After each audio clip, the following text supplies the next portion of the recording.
Howdy YouTubers, I've got the probably best floating dollar bill trick here that I've ever seen or done, and I'm going to show you how to do it in a minute. But first, let's start with how we get this thing to work. Okay, first you take your dollar bill, you crumble it up.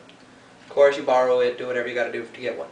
Now I usually have one in the wallet. But next, you take it and tilt your head over slightly.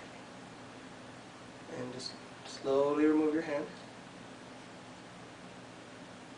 And it floats. Now, obviously, if I move my head, something really bad will happen to the dollar. And I can do the little whole arm thing, you know, ooh, but that's not very convincing. So I'm gonna take my head off the dollar. And for those of y'all who think there's something floating, I can't do this any more over than I'm doing. But I can still manipulate it though. Like if I take this dollar and I take it down, I can actually pull it down. Can make it come right back up. Now, I would do the whole little, through the little hoop thing and then you turn your head. No, it's not very believable. But, like I said, no dollar. Now, simply, I usually end up keeping the dollar. I don't ever give it back to them. But, it's a real dollar bill. Little crumbly, sorry. Now, how it's done.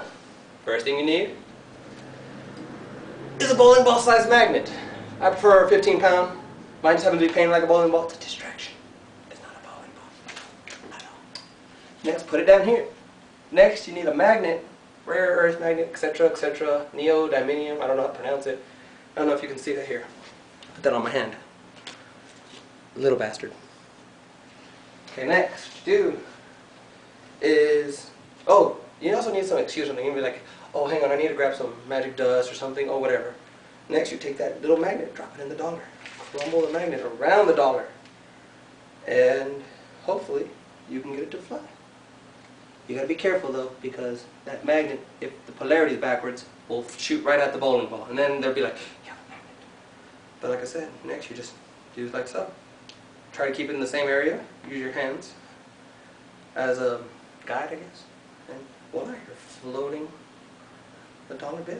And I just dropped the magnet, got sucked down. I don't know. Anyways, enjoy YouTubers.